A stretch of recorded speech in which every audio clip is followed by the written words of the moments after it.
साथ लोग हैं, हम इन लोगों से जानने का प्रयास कर रहे हैं कि गांव में जो जमीनी मुद्दे हैं वो क्या है। सर क्या नाम है आपका? मेरा महेंद्र सिंह है, मैं सरपंच हूँ जी, एक सरपंच जी एक बात बताइए कि सरपंच तो पूरे गांव के जो सामाजिक मुद्दे होते हैं उनके बारे में जान रहा होता है। अभी आपको देश के लोग देख रहे हैं, हरियाणा के लोग देख रहे हैं, आप बताइए कि जो चुनाव में जो जमीनी मुद्दे हैं वो क्या है? जमीनी मुद्दे हमारा एक तो जैसे लाड़ों में बाईपास है। हमारे लाड़ों में शाम को या दिन में किसी भी टाइम आप 20 मिनट से पहले इंद्री चौक जो मेन चौक है उसको क्रॉस नहीं कर सकते। और जैसे पहले कांग्रेस की 10 साल सरकार रही और बीजेपी की 20 साल ये निकल गए, इसमें किसी ने भी उसकी तरफ ध्यान नहीं दिया। हाँ, 2005 में जब ओम प्रकाश चौटाला की सरकार थी यहाँ पे, उस टाइम ये बाईपास मंजूर हुआ था। तो क्या किया हुड्डा साहब ने, इस पैसे को ले जाकर के जिस जरूरत तक में लगाया।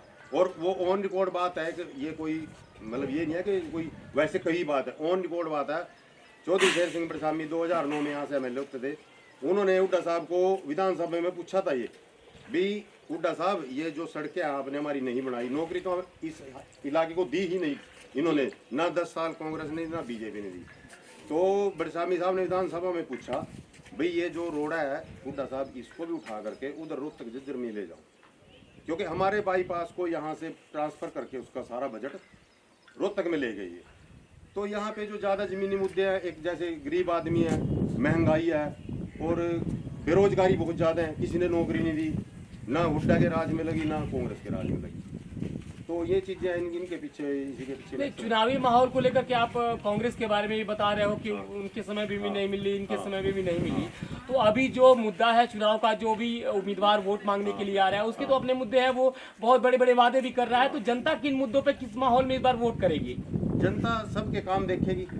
5 साल के 10 साल के कांग्रेस के काम देख ली, 10 साल के बीजेपी के देख ली, उन मुद्दों को ध्यान में रख करके वोट दे। बिना किसी विधायक ने काम करवाया, विधायक जो हमारा कांग्रेस का विधायक बना तो कहता था मेरी चलती नहीं, मेरे पास आते हैं लोग लेकिन वो कहते हैं मेरी तो चलती नहीं, मैं क्या काम करूँगा। जो बीजेपी का था विधायक वो कहता था मुझे नहीं बनाया, मेरे को वोट नहीं दी, मैं कैसे काम कराऊं। तो 10 साल हमारे जो एरिया है हल्का है, इसमें बहुत ज़्यादा पिछड़ गया उनकी आपसी कसम। आप यहाँ पे एक्स सरपंच रहे हैं और हरियाणा को लोग आमतौर पे किसानों की वजह से जानते हैं। तो किसानों के गांव में जो मुद्दे हैं या जो जटिल समस्या है वो क्या है, अगर लोग जानना चाहें तो? किसानों का तो आपके सामने है, देख लो 750 किसानों पे जो इन्होंने डेथ होगी, अत्याचार हुए किसानों पे, लाठियाँ गोलियाँ, किसानों के तो इन्हें किए ही कुछ नहीं। कहते थे आय दुगनी हो जाएगी, ये हो जाएगा, वो हो जाएगा। इंश्योरेंस, खेती का जो इंश्योरेंस है उसके पैसे अकाउंट से खुद कट जाते हैं अपने आप। और जब इंश्योरेंस मांगने जाते हैं, कह रहे भी इतने एरिया में फसल खराब होगी तब देंगे। और जब कोई भी गाड़ी है, गाड़ी का कहीं एक्सीडेंट हो जाता है तो उसका इंश्योरेंस कंपनी ठीक कराती है, लेकिन किसानों की जो फसल है उसका इंश्योरेंस तो काट लेते हैं खाते में से, उसके अकाउंट से। लेकिन उसको कभी किसी किसान को एक किसान दिखा दो जिसको इंश्योरेंस मिला हो। मतलब पैसे कट होते हैं लेकिन मिलता उनके लिए इंश्योरेंस मिलते, जब फसल का नुकसान होता है तो इंश्योरेंस नहीं देते, लेकिन उसके अकाउंट से पैसे काट लिए जाते हैं। जी एक बात और बताओ, आप सरपंच रहे हो, क्योंकि हम प्रयास कर रहे हैं कि जो बहुत सारे मुद्दे जो है वो सरपंच को टच करके रोज निकलते हैं। तो सरपंच जो है वो जान रहा होता है कि उसके गांव में जो जमीन के मुद्दे हैं वो रोज क्या हो रहे हैं या क्या घटनाएं उनके जीवन में, आम लोगों के जीवन में घट रही हैं। अभी फसल कटने वाली है धान की, और किसानों का बहुत बड़ा मुद्दा एमएसपी रहा है। तो जो मंडी में जो अनाज की बिक्री वगैरह हो रही है उसके बारे में क्या कहना चाहेंगे? सब मंडियां भरी पड़ी हैं ऐसी, कोई ट्रांसपोर्ट का इंतजाम नहीं। किसान बेचारा बरसात में मंडी में उस सेट के बाहर जगह नहीं है कहीं भी सोने के लिए, सड़कों पे मजबूर है। किसान लगा लो, गरीब मजदूर लगा लो, गरीब मजदूर का इन्होंने कुछ नहीं किया। फैमिली आईडी, ये आईडी, वो आईडी, किसी का कोई मकान की ग्रांट नहीं। गरीब आदमी को 2 रोटी का जुगाड़ करना मुश्किल हो रहा है, रहने के लिए छत नहीं है। मेरे गांव में ऐसे कितने मकान आपको दिखाता हूँ जिनका ये नहीं पता कि बरसात में कब गिर जाए, और उनका हमने भी रिक्वेस्ट कर ली डीसी के पास भी जाके भी इन बेचारों को छत तो दे दो, कोई बड़ी बात नहीं। छत तो हर आदमी का अधिकार है, किसी गरीब आदमी को उन्होंने छत नहीं दिया।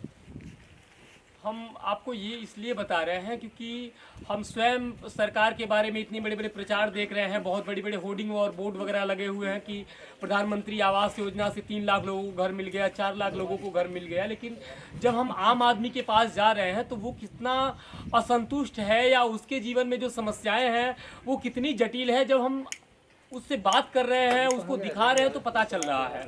और भी बहुत सारे जो जमीनी मुद्दे हैं उन पे हम बात करेंगे। हम प्रयास करेंगे कि इस गांव के और भी लोगों से बात करें, जो बुजुर्ग लोग हैं उनसे बात करें और बताएं आपको कि जो आम आदमी बेरोजगार और उदास और सरकार के जो योजनाएं हैं उनसे मारा हुआ भटक रहा है अलग अलग कोर्ट कचहरी के मुकदमे के चक्कर में। और यहाँ के कुछ लोग ऐसा भी कहते हैं कि हमारी हिम्मत नहीं है कि हम सरकार के ऊपर सवाल उठाएं, अगर उठाते हैं तो हमें पुलिस पकड़ के ले जाती है या हमें मारा पीटा जाता है। बहुत सारे मुद्दे हैं।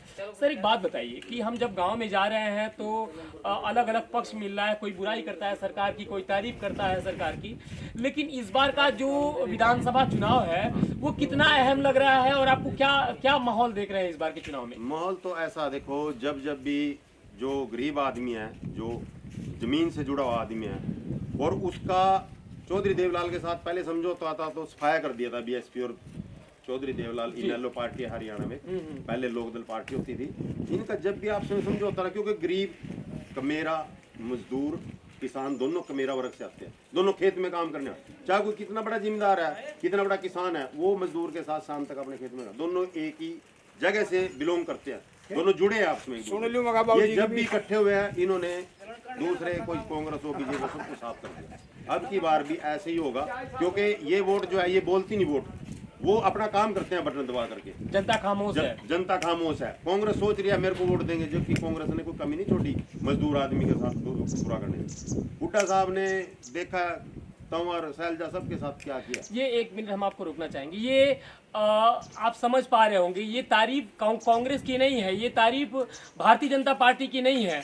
हम किसी की तारीफ नहीं कर रहे हैं और ये आम आदमी ही बताएगा कि वो किसके पक्ष में है। वो न्याय के पक्ष में है, वो चाहता है कि जो बेरोजगार है उसको रोजगार मिल जाए, जो समस्याएं आम आदमी के जीवन में है वो दूर हो जाएं, और वो गांव में बैठा सिर्फ सोच रहा है। उस पे कितना कार्य होगा या उनके जीवन के साथ कितना न्याय होगा वो आने वाला समय बताएगा। लेकिन आप समझ पा रहे होंगे, सुन करके अंदाजा लगा पा रहे होंगे कि आम आदमी के जीवन में कितनी समस्या है। जी आप बता रहे थे।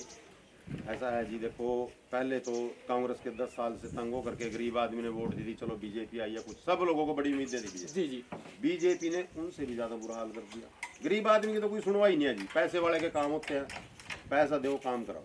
तो अभी तीसरा कोई विकल्प तो आपको दिख नहीं रहा हरियाणा में? तीसरा विकल्प आप देखो, जो लोगों के आस है इससे भी कोई ये गठबंधन हुआ जो इनेलो और बीएसपी का भी, गरीब आदमी मजदूर तबका है सब, वो वोट देना चाहता है। भी ये कुछ कर दे, इन्होंने पहले कुछ अच्छे काम भी किए थे, जैसे कि जो हरिजन चौपाल थी, बीसी चौपाल थी, ये चौधरी देवलाल की देन। चौधरी देवलाल की सोच थी कि कोई गरीब आदमी भी कहीं जब उसका कोई रिश्तेदार आएगा, कोई प्रोग्राम होगा, उसको किसी के दरवाजे पे ना जाना पड़े, वो अपनी चौपाल में बैठ करके अपने हक से अपने रिश्तेदार 4 आदमियों को रोटी पानी खिला सके। तो उन्होंने किया। जैसे चौधरी देवलाल ने क्या किया था, ये जो औरत थी जिनके डिलीवरी होती थी, डिलीवरी का टाइम उनको 500 रुपये और 5 किलो घी किया था, तो उन्होंने भी इनको दिया जाए। तो कुछ जो ऐसी छोटी छोटी चीज़ें थी, चौधरी देवलाल की नीतियाँ थी, जैसे पेंशन लगाना, उनको लोग आज भी याद करते हैं और वो चल रही हैं। वो फिर आगे जो दूसरी सरकारी उनको ना वो बंद नहीं कर सकी, क्योंकि वो जमीन से जुड़ी चीज़ें थी, तो इसलिए लोग ना उनकी तरफ बड़ी